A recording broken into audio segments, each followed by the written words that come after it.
పాతాళ భేతాళ ఆగమనం 2.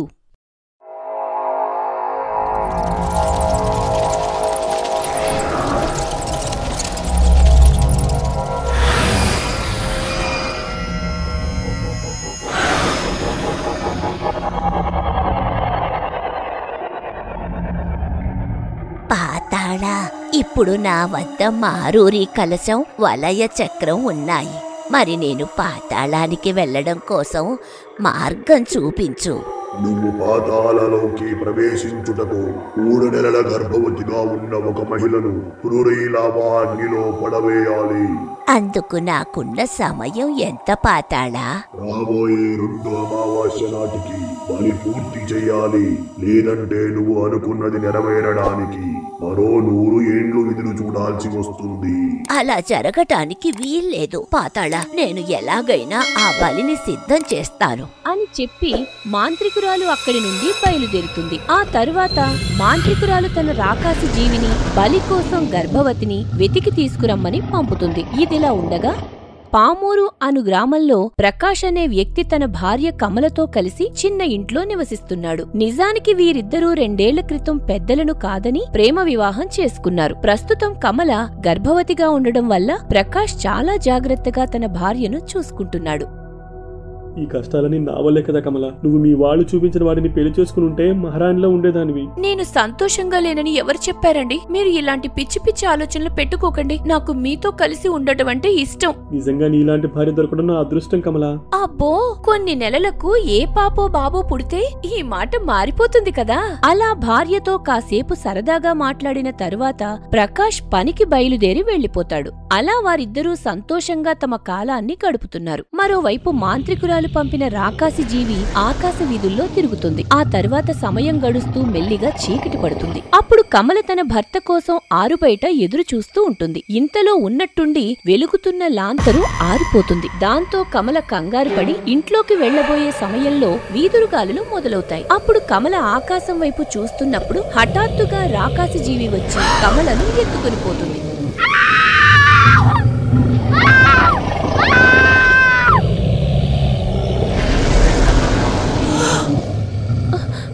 ఎవరు నువ్వు? ఎందుకని నన్ను ఈ చోటుకి తీసుకొచ్చావు? నువ్వేం భయపడకు కూనా. రాబోయే భావితరాల కోసం నిన్ను బలి ఇవ్వబోతున్నాను. బలివ్వడమేంటి? నా కడుపులో ఒక బిడ్డ పెరుగుతోంది. దయచేసి నన్ను చంపకు.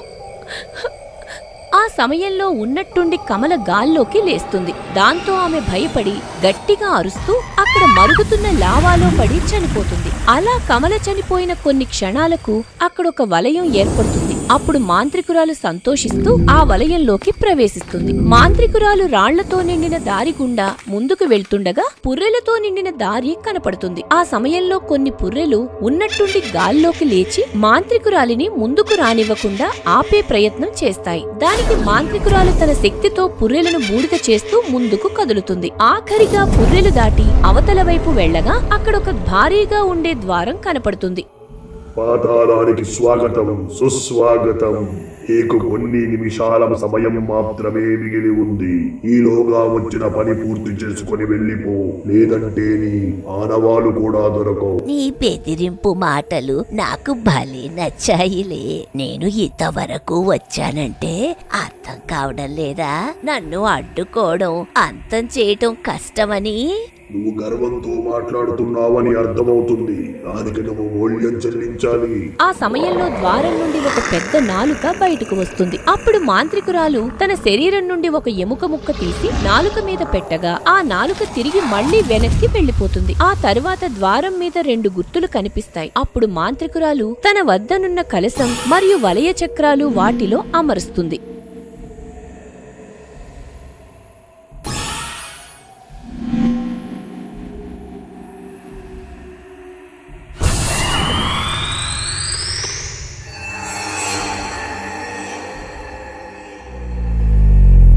అడుగు దూరంలో ఉన్నాను. ఈ లోకానికి ఒక కొత్త మొహాన్ని పరిచయం చెయ్యబోతున్నాను. ఆ తర్వాత లోక వినాశనం మొదలైపోతుంది. ఇక్కడేం చేస్తున్నావు బుజ్జి? ఏమని చెప్పమంటావు పుడతా? ఆ కలశం పోయినప్పటి నుండి కైరా చాలా బాధగా ఉంది. ఈ విషయంలో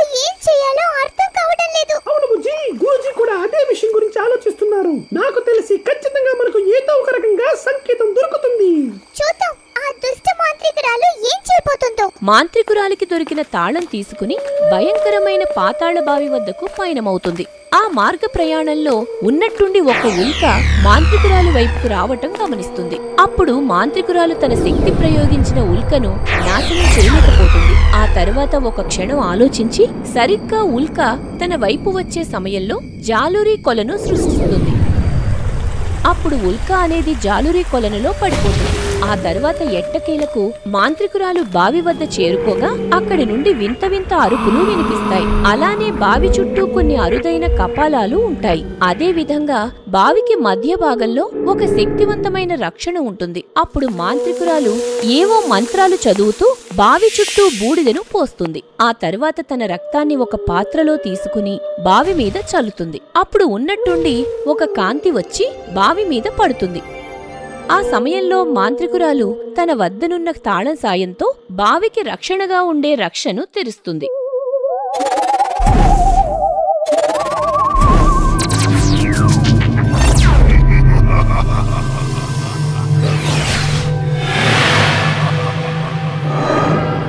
పాతాళ భేతాళ, నిన్ను చూడటం సంతోషంగా ఉంది. నువ్వు నా కోసం వస్తావని నాకు తెలుసు అమ్మా. ఆ జేజమ్మ బంధనం నుండి నన్ను భలే విడిపించావు. నాకు కొండంత బలం వచ్చినట్టు భేతాళ, ఇక మనకు ఎదురే లేదు. ముందు మనం సంబరాలు చేసుకోవాలమ్మా, పద. ఆ సమయంలో వారిద్దరూ అక్కడి నుండి మాయమై మాంత్రికురాలు చోటులో ప్రత్యక్షమవుతారు. అలా పాతాళ భేతాళుడి రాకతో ప్రకృతి ప్రమాదాన్ని హెచ్చరిస్తున్నట్టు ప్రవర్తిస్తుంది. అదిరా, ఇదేదో కీడును సూచిస్తోంది. అవును కైరా, మనం ఈ విషయంలో నేత్రాని సాయం తీసుకోవాలి. అధీరా కైరాతో కలిసి నేత్రాని వద్దకు వెళ్తారు. అప్పుడు నేత్రానితో అన్ని విషయాల గురించి చెప్పడం జరుగుతుంది. అదే విధంగా ఉన్నట్టుండి మాత ప్రాంగణంలో వెలుగుతున్న దీపాలు ఆరిపోయిన విషయం కూడా చెబుతారు. చూడు అధీరా, ఇవన్నీ కూడా పాతాళలోకానికి సంకేతాలు. ప్రస్తుతం ఎవరో పాతాళం నుండి విడుదలయ్యారు. అది అసంభవం. ఇది ఎట్టి పరిస్థితుల్లో జరగడానికి వీల్లేదు. ఇప్పటికే ఆలస్యమైపోయింది అధీరా. బహుశా ఆ దుష్ట మాంత్రికురాలు తన కొడుకుని పాతాళం నుండి విడిపించుంటుంది. నేను ఇది ఊహించలేదు నేత్రాని. ఆ దుష్ట మాంత్రికురాలికి కొడుకు ఉన్నాడా? అసలు పాతాళంలో అతన్ని ఎవరు బంధించారు? గతంలో జేజమ్మ తన శక్తితో ఆ దుష్టుని బంధించింది కైరా. ఇప్పుడు ఈ లోకానికి తిరిగొచ్చిన ఆ దుష్టుడు ఏం చేయబోతున్నాడో తెలియదు. అధీరా, మనం ఈసారి ఏ పొరపాటు చేయకూడదు. ఎలాగైనా ఆ దుష్టుడిని అడ్డుకుందాం. అధీరా వాళ్లు ఎలాగైనా భేతాళుడిని అడ్డుకోవాలని కంకణం కట్టుకున్నారు. మరోవైపు మాంత్రికురాలు తన బిడ్డను చూసి ఎంతగానో సంతోషిస్తుంది. అలానే భేతాళుడిని చూడడం కోసం ఎన్నో దుష్ట శక్తులు వస్తాయి. ఆ తరువాత గతంలో అధీరా వాళ్ల వల్ల తనకు ఎదురైన చేదు అనుభవాల గురించి మాంత్రికురాలు చెబుతుంది. అప్పుడు భేతాళుడు అధీరా వాళ్ల మీద కోపంతో రగిలిపోతాడు. నీకు జరిగిన అన్ని అవమానాలకు బదులు తీర్చుకుంటామ్మా. నేను ఎవ్వరిని వదిలిపెట్టను. ఆవేశపడకు భేతాళ. ముందైతే నువ్వు శక్తులను సంపాదించుకో. ఆ తర్వాత వారిలో ఒక్కొక్కరిని ఎంచుకొని అంతం చేద్దాం. సరిగ్గా చెప్పావు. మరి నేను నా శక్తులను పెంచుకోవడం ఎలా? అందుకు నువ్వు పాతాళుడిని ఆశ్రయించాలి అని మాంత్రికురాలు కోలూరి ప్రాంతంలో ఉండే గృహ గురించి చెబుతుంది. అప్పుడు భేతాళుడు తన ప్రయాణం మొదలు పెడతాడు. అలా కోలూరి ప్రాంతంలో ఉండే గృహ వద్దకు వెళ్లి నిత్యం అక్కడ పూజలు చేయడం జరుగుతుంది. ఆ క్రమంలో జంతు రక్తంతో పూజలనేవి నిర్వహిస్తాడు. ఈ విధంగా 3 మాసాలు గడుస్తాయి. అప్పుడు ఒకరోజు పూజా ఫలితంగా పాతాళుడు మాట్లాడుతూ తన శక్తులను పెంచుకోవడం కోసం ఏదో విషయం చెబుతాడు. ఆ మాటలకు భేతాళుడు చాలా సంతోషిస్తాడు. ఇదిలా ఉండగా కోలూరి ప్రాంతానికి కొన్ని మైళ్ల దూరంలో పామిహి అను ఒక గ్రామం ఉంది. ఆ గ్రామంలో ఉండే సర్పంచ్కి లేక పుట్టిన తన బిడ్డ రాణి అంటే చాలా ప్రేమ. నిజానికి ఆమె పుట్టిన తర్వాత ఊరంతా సస్యశ్యామలంగా ఉందని అక్కడి ప్రజల నమ్మకం. పూజారి గారు, మా అమ్మాయి పేరు మీద అభిషేకం చేయించండి. చూడండి సర్పంచ్ గారు, మీ అమ్మాయి చాలా అదృష్ట జాతకురాలు కాబట్టి ప్రత్యేకంగా పూజలు అవసరం లేదండి.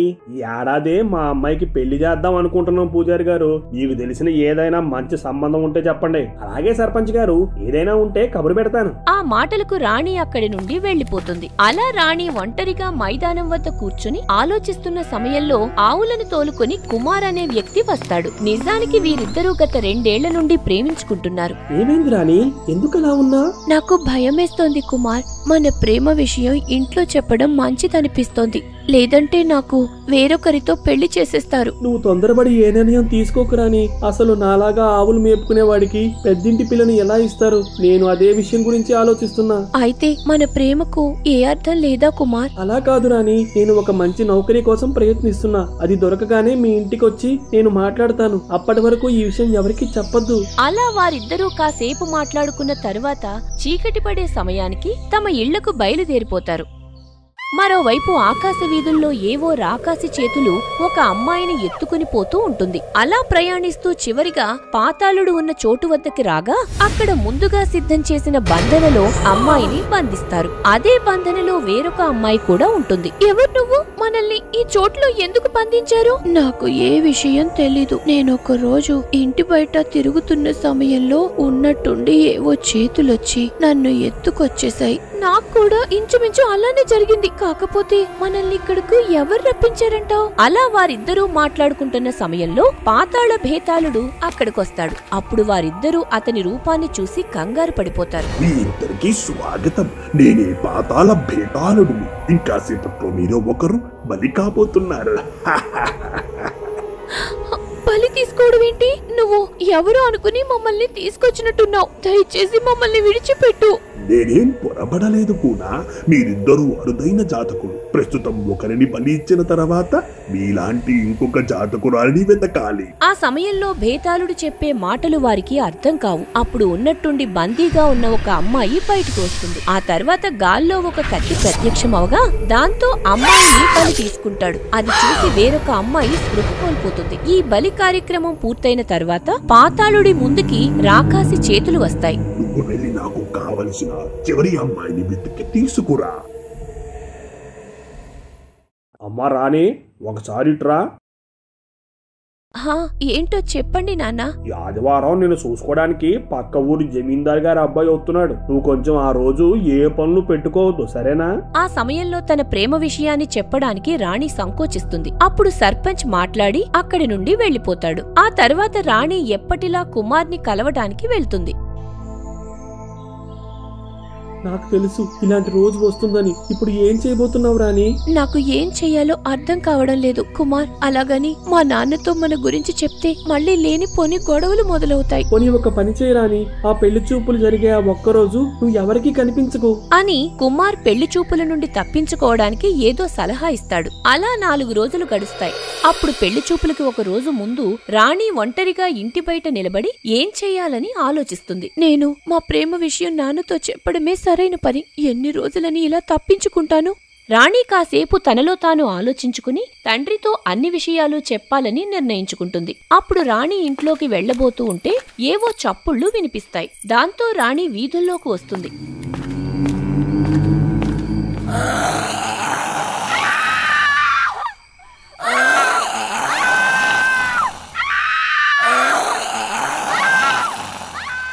నా శక్తులను పుంజుకోవడానికి ఇంకొక అడుగు దూరంలో ఉన్నానమ్మా. నువ్వు ఇప్పటి నుండి ఇంకాస్త జాగ్రత్తగా ఉండాలి భేతాళా. మనం అదిరా వాళ్ళని తక్కువ అంచనా వెయ్యకూడదు. ముందైతే నాకు శక్తులు లభించని, ఆ తర్వాత వాళ్ళ అంతు చూస్తాను.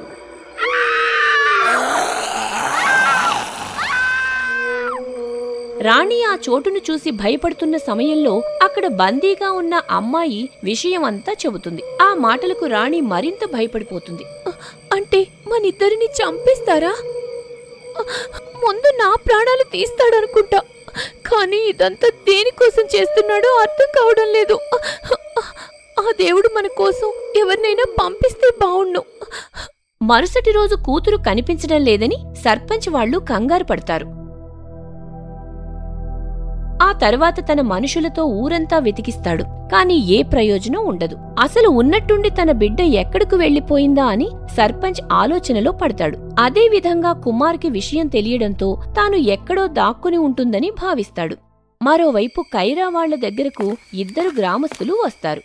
తల్లి కైరా, నిన్న రాత్రి మేము ఒక వింత సంఘటన చూశాం. అది ఇంకా మా కళ్ల ముందు మెతులుతున్నట్టే ఉంది. ఏంటి పెద్దయ్య అది? ఏవో రాకాసి చేతులు ఒక అమ్మాయిని ఎత్తుకుపోతున్నాయి కైరా. పాపం ఆ పిల్ల భయంతో అరుస్తూనే ఉంది. అని తాము చూసిన దృశ్యాల గురించి కైరాకు వివరిస్తారు. మీరేం భయపడకండి, ఈ విషయాన్ని నేను చూసుకుంటాను. మేమంతా నిన్నే నమ్ముకుని ధైర్యంగా ఊర్లో ఉంటున్నాం కైరా. నువ్వు ఎలాగైనా ఆ అమ్మాయిని కాపాడు. సరే పెద్దయ్య, మీరు బయలుదేరండి. కైరా ఈ విషయాన్ని అధీరాకు చేరవేయాలని వెళ్తుంది.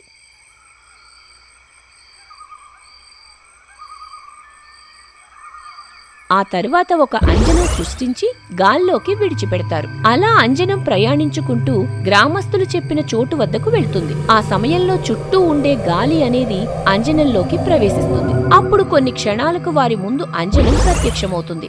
ఆ తరువాత వారికి తెలిసే విషయం ఏమిటంటే దుష్ట మాంత్రికురాలు కొడుకైన భేతాళుడు అమ్మాయిలను తన చోటులో బంధించినట్టు తెలుస్తుంది. అధీరా, మనం ఎలాగైనా ఆ భేతాళుడిని అడ్డుకోవాలి, లేదంటే మరింత శక్తివంతంగా మారిపోతాడు.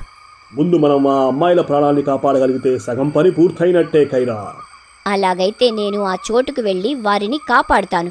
బహుశా ఆ ప్రయాణం అంత సులువుగా ఉండదేమో కైరా. ముందు నిన్ను ఒక చోటుకు తీసుకుని వెళ్తాను పదా.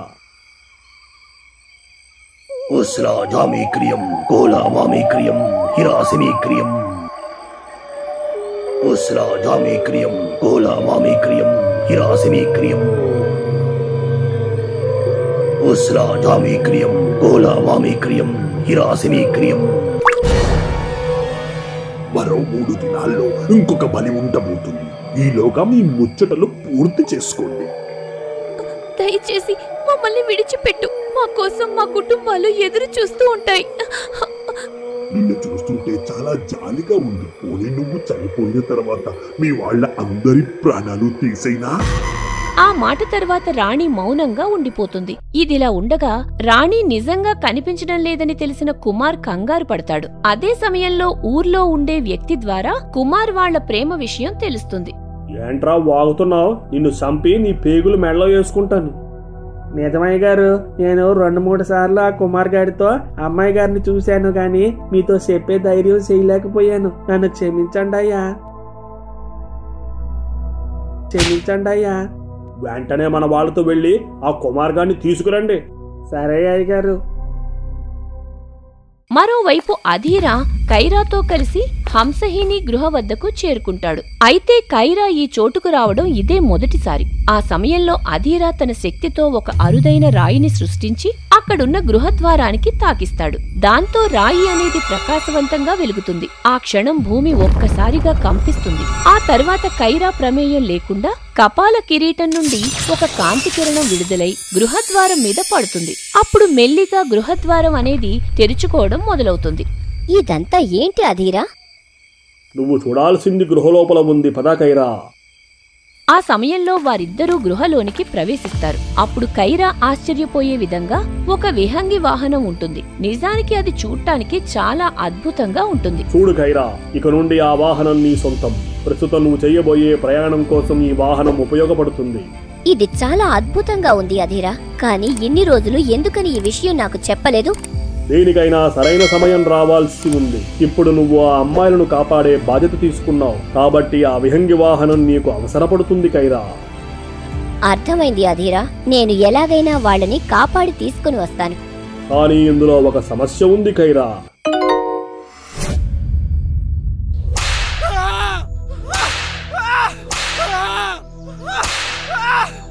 ఎంత ధైర్యం ఉంటే నా కూతురిని ప్రేమిస్తావు? మర్యాదగా నా కూతురు ఎక్కడుందో చెప్పు, లేదంటే నీ ప్రాణాలు తీసేస్తాను. అయ్యా, మీ కూతురిని ప్రేమించిన మాట వాస్తవమే, కానీ మీ అమ్మాయి కనిపించకుండా పోవడానికి నాకు ఏ సంబంధం లేదు. నోరు ముయిరా కుక్క, నువ్వు నిజం చెప్పే వరకు ఈ చోటులోనే ఉండి సావు. వాడు చచ్చినా పర్లేదు, మీరు మాత్రం పచ్చి మంచినీళ్ళు కూడా ఇవ్వకండి. సరే అయ్యగారు, మేము చూసుకుంటాం, మీరేం దిగులు పడకండి. ఒకవైపు చేయని తప్పుకు కుమార్ సర్పంచ్ వద్ద ఇరుక్కుపోయాడు. మరోవైపు రాణి వాళ్ళని కాపాడటం కోసం కైరా సంసిద్ధం అవుతుంది. మరిప్పుడు ఈ కథకు ఎలాంటి ముగింపు రాబోతుందో తరువాయి భాగంలో తెలుసుకుందాం.